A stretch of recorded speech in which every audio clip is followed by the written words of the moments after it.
बाहर निकाल दिया जाए। लेकिन भाई 2021 की एसआई भर्ती में तो इंटरव्यू भी हुआ था और इंटरव्यू में ढंग से हिंदी नहीं बोलने वाले लिखने वालों भी हाँ बिल्कुल, जिनको सर हिंदी क्या, हमने तो सुना है कि लोग बागों पे एप्लीकेशन भी एक लिखना नहीं आता है, उनको भी इंटरव्यू में 30+ मार्क्स दिए गए थे। पर जिस हिसाब से हम हमारी बात देखते हैं और ये हम जो सुनते हैं देखते हैं, तो इससे तो लगता है कि कहीं ना कहीं घोटाला होता है साक्षात्कार में। उसने एक परीक्षा दी, अब खुदा ना खास्ता 2021 जैसी भर्ती निकल गई जैसे हमने दी 2021 की। हम अंतिम चरण तक भी दौड़े, करे, मेहनत करी, सब कुछ कोशिश की, लेकिन इस तरीके से फर्जीवाड़ा हो गया।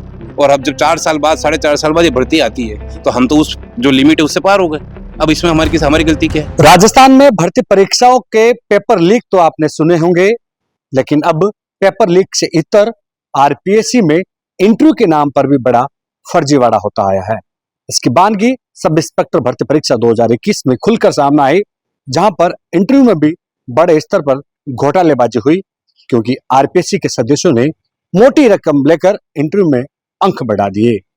ऐसे में अब राजस्थान के युवा चाहते कि ये इंटरव्यू की जो प्रणाली है, ये जो माया जाल बिछा रखा है, इसको खत्म किया जाए। और साथ ही जो लगातार राजस्थान में एक बात उठती आ रही है कि एसआई भर्ती में जिस तरह से एज को लेकर जो कशमकश चल रही थी, ऐसे में बाकी परीक्षाओं में किस तरह से एज को लेकर राजस्थान में आरपीएससी देख रही है, इसको लेकर भी हम बातचीत करेंगे। काफी समय से इसकी मांग भी उठ रही है। पहले बात करते हैं इंटरव्यू की।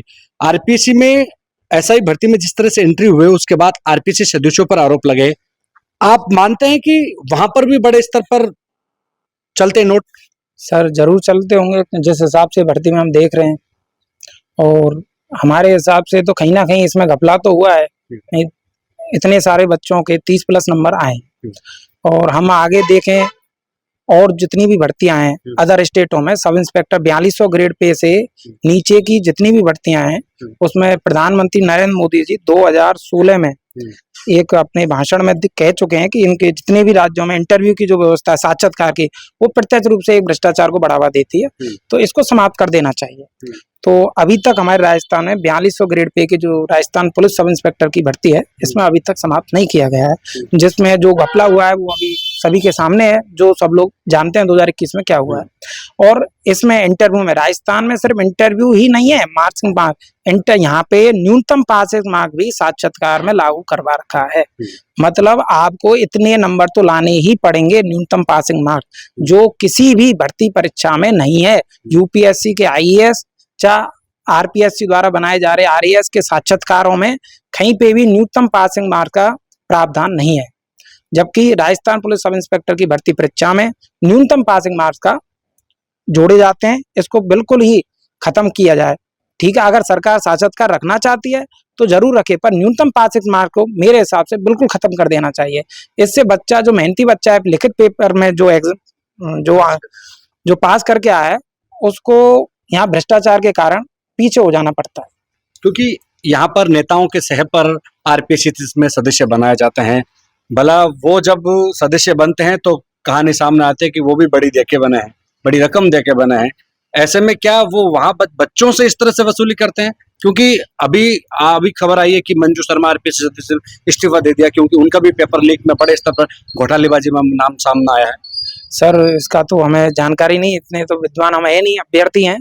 पर जिस हिसाब से हम हमारी बात देखते हैं और ये हम जो सुनते हैं देखते हैं, तो इससे तो लगता है कि कहीं ना कहीं घोटाला होता है साक्षात्कार में, क्योंकि अंक बढ़ा सकते हैं। हाँ बिल्कुल बिल्कुल सर, बिल्कुल अपने स्तर पर वो सदस्य किसी को भी ज्यादा अंक दे सकता है। हाँ, किसी को भी अपने चहेते को ज्यादा भी दे सकते हैं, कम भी दे सकते हैं। तो इसलिए वर्तमान में मेरे हिसाब से साक्षात्कार को सब इंस्पेक्टर की भर्ती में, अगर सरकार मानती है कि साक्षात्कार सब इंस्पेक्टर का एक बहुत बड़ा, आप थाने पर जाते हो, थाना अधिकारी लगते हो और जन भावना से वहां लोगों से डीलिंग करते हो, इसलिए साक्षात्कार थोड़ा जरूरी है। हम मानते हैं, सरकार जिस हिसाब से कहती है, अधिकारी कहते हैं कि जरूरी है, ऐसा अधिकारी भी चाहिए, तो न्यूनतम पासिंग मार्क्स खत्म कर दो। इतना प्रभाव कर दो कि जिससे इंटरव्यू का बच्चों पर ज्यादा इफेक्ट नहीं पड़े, और वो अपनी लिखित परीक्षा, अपने फिजिकल इंटरव्यू में जितने भी पासिंग मार्क्स प्राप्त करे, उनको उसको लाभ मिले। ऐसा नहीं कि इंटरव्यू के न्यूनतम पासिंग मार्क्स के कारण उसको बाहर निकाल दिया जाए। लेकिन भाई 2021 की एसआई भर्ती में तो इंटरव्यू भी हुआ था, और इंटरव्यू में ढंग से हिंदी नहीं बोलने वाले लिखने वालों भी। हाँ बिल्कुल, जिनको सर हिंदी क्या, हमने तो सुना है कि लोग बागों पे एप्लीकेशन भी एक लिखना नहीं आता है, उनको भी इंटरव्यू में 30 प्लस मार्क्स दिए गए थे। उप निरीक्षक भर्ती परीक्षा है, उनको उप निरीक्षक सही मात्राओं के साथ नहीं लिख सकते वो, ये स्थितियां हैं अभी। और जिस हिसाब से अभी एसओजी की रिपोर्ट्स आई है, जिस हिसाब से एसओजी ने जो चार्जशीट भी दी, उसके इसमें देखा गया है कहीं ना कहीं इंटरव्यू में स्पष्ट तौर पे गफला हुआ है, क्योंकि कहीं ना कहीं विशेष तौर पे संकेत दिए गए कि इस तरह के कपड़े पहन के आएंगे तो उनका और जिस प्रकार से आज माननीय हाईकोर्ट ने जो आरपीएससी के सदस्यों को उसमें कहीं ना कहीं उनकी संलिप्तता पाई गई है और उसके उदाहरण सामने दिख भी रहे हैं, तो वो कहीं ना कहीं इंगित करता है कि इंटरव्यू में बड़े लेवल पर घपला चलता ही है। और ये आज की बात नहीं, ये कई सालों साल से चलता आ रहा है। ये हर बार जब इंटरव्यू होता है और उनके रिजल्ट्स आते हैं तो एक दूसरे सरकारों की तरफ से इल्जाम लगते हैं, सामने बातें ओपन भी होती है, लेकिन कोई भी सरकार इस पे उचित कदम नहीं उठा पाती है। लेकिन इसका दंश जो हकदार युवा होता है, अभ्यर्थी होता है, उसको झेलना पड़ता है। ये सर सबसे बड़ा तकलीफ में वो अभ्यर्थी रहता है जिसने दिन रात एक करके अपनी मेहनत से एक उच्चतम स्कोर प्राप्त करने की कोशिश करता है, जो अपनी मेहनत के अनुसार होता है। क्योंकि हर भर्ती में कुछ टॉपर की वजह से कट ऑफ सेट नहीं होती, एक बड़ा जो संख्या होती है मेहनत करने वालों की, जो वही असली एक कट ऑफ पे डिपेंड करती है। लेकिन अब जब आप मार्क्स भी हासिल करते हो अपने स्तर पे, आपको लगता है कि हाँ कहीं ना कहीं वो अच्छे स्कोर है, लेकिन अब अंतिम चरण में जाके जब आप इंटरव्यू में अगर आप अपनी मेहनत से भी देके जा रहे हो और अगर वहां पे आपको उचित अंक नहीं मिलते हैं या किसी कारणवश मान लिया, चलो सबके साथ नहीं, लेकिन किन्हीं को पैसा देके या किसी अनुचित फायदा देके आपको अगर उनको ज्यादा नंबर दे दिए जाते हैं तो कहीं ना कहीं उनके साथ बहुत बड़ा कुठाराघात है। आयु सीमा एक बहुत बड़ा मुद्दा है राजस्थान में खास तौर पर, क्योंकि बाहरी दूसरे राज्यों की बात करूं तो वहाँ आयु सीमा में काफी वृद्धि है, 30 प्लस है, लेकिन राजस्थान में अभी भी एसआई भर्ती में 25। जी, राजस्थान ही ऐसा स्टेट है जिसमें अपने सिर्फ ऊपरी आयु सीमा की बात करना चाहता हूं मैं। ऊपरी आयु सीमा में सिर्फ 25 रखी हुई है। अब सामान्य वर्ग, इसमें मैं सबसे पहले ये बात इंगित करना चाहूंगा कि मैं सामान्य वर्ग की बात कर रहा हूं और ये ऊपरी आयु सीमा जो अगर छूट मिलती भी है तो वो सभी को लागू होगी, क्योंकि अपनी जो एडिशनल कैटेगरी वाइज जो छूट मिलेगी वो उसके ऊपर लागू होती है। तो हम तो जो मांग कर रहे हैं वो सभी के लिए कर रहे हैं। एक सामान्य तरीके से अगर आप देखा जाए तो कोई 12वीं के बाद अपनी ग्रेजुएशन कंप्लीट करके 21-22 में अपनी ग्रेजुएशन कंप्लीट करता है। बाकी दूसरे वर्ग को क्या आयु सीमा?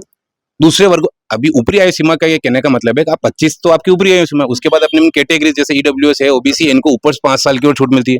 महिलाओं को है 10 साल की, महिलाओं को 10 साल की छूट मिलती है, ओबीसी को 3 साल की मिलती है। इस तरीके से कैटेगरी वाइज छूट मिली हुई है। लेकिन आप ये सोचिए जब अब ऊपरी आयु में ही अगर आप जो जैसे दूसरे राज्यों की बात की जाए, जैसे बिहार में 37 साल है, अभी वर्तमान में जो उत्तर प्रदेश में जो सब इंस्पेक्टर भर्ती की परीक्षा की भर्ती निकली है, पहले वहां पे भी कम थी 28 साल, इस वाली भर्ती में उन्होंने 32 साल कर दी। तो कहीं ना कहीं वो ऊपरी आयु सीमा बढ़ाने का ये है कि आप जैसे कोई स्नातक करके आता है बंदा और 25 साल जैसे उसकी उम्र है, एक सामान्य वर्ग की बात कर रहा हूँ मैं, पहले बात उसकी करते हैं कि उसने एक परीक्षा दी, अब खुदा ना खास्ता 2021 जैसी भर्ती निकल गई, जैसे हमने दी 2021 की, हम अंतिम चरण तक भी दौड़े करे, मेहनत करी, सब कुछ कोशिश की, लेकिन इस तरीके से फर्जीवाड़ा हो गया। और अब जब 4 साल बाद 4.5 साल बाद ये भर्ती आती है तो हम तो उस जो लिमिट है उससे पार हो गए।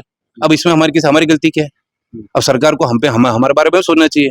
जब हम इस बात को लेके जाते हैं सरकार के पास तो सरकार बोली हमने 3 साल की छूट दी, जबकि 3 साल की छूट तो आप पिछली 2 भर्तियों से देते आ रहे हो, और उनका सबसे मेन रीजन यही था कि 4 साल या 5 साल बाद दे रहे हैं हम तो वो चलो मान लिया आपकी बात वैलिड पॉइंट है, आपने 3 साल दे दी, लेकिन हमारे को क्या फायदा मिला जो हम 2021 के पीड़ित थे, क्योंकि ऊपरी आयु सीमा तो आपने बढ़ाई नहीं। तो ऊपरी आयु सीमा बढ़ाने की मांग सबसे इंपॉर्टेंट इसीलिए है कि कोई भर्ती जैसे अगर इस तरीके से भर्ती हद तक चढ़ जाती है तो कम से कम दूसरी भर्ती में तो अपनी मेहनत का परफॉर्म कर पाए। तो इसमें किसकी गलती? तो सरकार को कहीं ना कहीं इस पे ध्यान देना चाहिए कि दूसरे राज्यों में ही, क्योंकि जो रिटायर्ड एक्स आर्मी वाले होते हैं उनको इसमें रियायत है।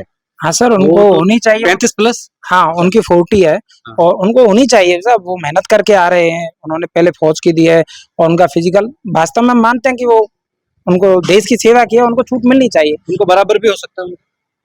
हाँ बिल्कुल हो सकता है, कोई दिक्कत नहीं है। 40 ईयर हमें कोई दिक्कत नहीं है उनसे, क्योंकि भाई दूसरा बंदा हमारे देश की सेवा किया है, वास्तव में सेवा करके यहाँ आया है, तो उससे कोई दिक्कत नहीं है। पर जो पीड़ित है उसको तो कम से कम इतने सक्षम स्तर तक उसकी आयु सीमा इतनी तो कर दिया कि बंदा कम से कम 1 बार 2 बार तो एग्जाम दे ले। ऐसा तो नहीं भाई हर साल भर्ती आती नहीं है, 4-5 साल में एक बार आप ये भर्ती निकालते हो और फिर आप कहते हो कि बच्चे ओवर एज हो रहे हैं। तो भाई इसमें बच्चों का क्या कसूर है? आज तक सर नियम कभी चेंज ही नहीं किए गए। जब से 25 साल है सब इंस्पेक्टर की, तब से आज तक नियम ही कहाँ चेंज किए गए? एक भी बार नियम चेंज किया होता तो राजस्थान में सामान्य वर्ग का अगर छूट मिलती है तो वो सभी कैटेगरी में फिर भर्ती भी तो है, पीड़ित तो सामान्य वर्ग का तो हो ही रहा है। मुझे एक चीज समझाइए, जैसे एसआई भर्ती 2021 जिन अभ्यर्थियों ने दी, जिनका सिलेक्शन हुआ या नहीं हुआ वो अलग बात है, जिनका हो गया वो सब इंस्पेक्टर बन गए, उसके बाद अब भर्ती रद्द कर दी, वो घर बैठ गए। अब उनको बोला जा रहा है कि आप आने वाली भर्ती में आवेदन कीजिए। यदि वो आवेदन करते हैं, जैसे कि कोर्ट से निर्देश आया कि उनको 3 साल की रियायत दी जाए, 3 साल को बढ़ाया जाए। कोर्ट ने सर याचिकाकर्ताओं को शामिल करने के लिए बोला है कि जिन्होंने याचिकाकर्ता कोर्ट में याचिका लगाई है उनको शामिल कर लो, पर याचिका अंतरिम आदेश है वो तो फिर कोर्ट में अटक जाएंगे बच्चे, और हर किसी ने याचिका भी तो नहीं लगाई। लेकिन आपको लगता है कि वो बैठ पाएंगे? क्योंकि जिस हिसाब से कोई 25 साल का है, मैं यदि ऐसा ही एग्जाम 2021 का दिया हूं, मैं 25 साल का था, 4 साल तो वैसे बीत चुके हैं, अब रियायत कैसे मिलेगी? 29 साल का हो गया, क्योंकि 25 साल तो लास्ट है। बिल्कुल सर, अगर कोर्ट अगर रियायत नहीं देती है तो ये बच्चा इस 2025 वाली भर्ती में सामान्य वर्ग का तो बैठ ही नहीं सकता। 2021 में मान के चलो उसकी एज 25 साल थी और अब सरकार दे रही है 3 साल की छूट दे रही है, तो वो तो 28 का, और भर्ती 2021 और आज 25 चल रही है, 4 साल हो गई, तो 29 साल का तो वैसे ही देनी चाहिए सरकार को। और वो बच्चा तो 28, और आप 28 साल तक ही दे रहे हो, बच्चा तो फिर भी ओवरएज हो रहा है 2 साल से। और मीठा लॉलीपॉप है ये। बिल्कुल सर, इसी तरीके की बात है। और इनमें मैं इनको करेक्ट करना चाहूंगा कि जैसे सिर्फ वही बात नहीं, कोई 25 साल का था, आप उस हर तबके के हर कैटेगरी के लड़के की बात कीजिए कि जो अपने उम्र के जो लास्ट चांस होता है उस पे था। ये जरूरी नहीं 25 था, मान लिया किसी भी कैटेगरी का, इसमें संपूर्ण लोग आ रहे हैं कि वो अपनी कैटेगरी के जो लास्ट एज का जो पड़ाव है उस पे था कि मेरा लास्ट चांस है। अब बताओ, अगर आप उसने 2021 की परीक्षा दी और इस तरीके से फर्जीवाड़ा हुआ, उसकी मेहनत पूरी बर्बाद। अब वो उम्मीद करेगा, किस हक पे करेगा कि मुझे मेरी छूट मिले? आप 3 साल की छूट दी थी, वो तो उससे भी बाहर हो गया। आप 4 साल की छूट दोगे तब भी बाहर होगा। लेकिन उसका मुद्दा तो यही है ना कि मैंने तो 2021 की भर्ती मेरा अंतिम अवसर थी, जी जान लगा के मेहनत करिए, और अब जब वही भर्ती रद्द हो गई है या फिर उसमें जो फर्जीवाड़ा हुआ है, कोई चांस नहीं उनके लिए तो कोई चांस रखा ही नहीं आपने। और आपने ही जब सरकार की सब कमेटी 2 बार जब मीटिंग करके जब हमारे लिए रिकमेंडेशन देती है कि आपके लिए 2021 में की जो पीड़ित हैं उनका विशेष रूप से अगली भर्ती में पद निकाले जाएंगे और उम्र में रियायत दी जाएगी। ठीक है भाई, आपकी बात अच्छी, आपने पद भी अच्छे निकाले, ऐतिहासिक पद है, इस तरीके से कभी इतने सारे पद नहीं आए। लेकिन आपने फिर भर्ती में उम्र का कहाँ ध्यान रखा? आपने बोला हम उम्र में भी ध्यान रखेंगे, तो उम्र में तो आपने तो वो 3 साल का राग अलाप दिया जो कि हम देते आ रहे हैं अभी तक। लेकिन जो लाखों अभ्यर्थी हैं जो, और उनको फिर हमको कोर्ट में शरण लेनी पड़ी सर। कोर्ट में गए, हमने रिट भी दायर की, हमारे पक्ष में भी फैसला है जिसमें 150 से 200 जनों के पक्ष में ये फैसला दिया गया है। लेकिन अभी तक आरपीएससी उस पर कोई पक्ष नहीं, आरपीएससी अपना प्रेस नोट रिलीज नहीं कर पाई है। इसमें ये भी जो क्लियर किया गया है कि कोर्ट की तरफ से कि आप इनका ऑफलाइन फॉर्म लीजिए या ऑनलाइन फॉर्म लीजिए, ये हमारे पास ऑर्डर भी है, लेकिन हम कहाँ जाएं? उन पर न तो कोई अभी तक एक्शन लिया जा रहा है आरपीएससी की तरफ से, और 8 तारीख लास्ट आ जाएगी, इस पर न तो कोई इन्फॉर्मेशन है, तो कहाँ जाएगा बच्चा? ये पेचीदा होता जा रहा है मामला, क्योंकि जिस तरह से 2021 से एसआई जो अभ्यर्थी थे वो जूझ रहे थे 4 सालों तक, अब जाके जब भर्ती रद्द होगी, कुछ उम्मीद लगा रहे हैं कि आने वाली भर्ती में आवेदन करेंगे और कंधे पर सितारे सजाएंगे। लेकिन उनके लिए भी अब कहीं ना कहीं ये चुनौती है, क्योंकि जो एज लिमिट है वो लिमिट में ही है, क्योंकि बाहरी राज्यों में जिस तरह से एज बढ़ाई गई है वैसे राजस्थान में नहीं है। यहाँ पर अभी भी 25 साल रखी गई है सामान्य वर्ग के लिए। ऐसे में इन युवाओं की मांग है कि एज लिमिट को बढ़ाया जाए, कम से कम 30 साल किया जाए। कैमरा सहयोगी मनोज के साथ विशाल शर्मा, जयपुर, राजस्थान तक।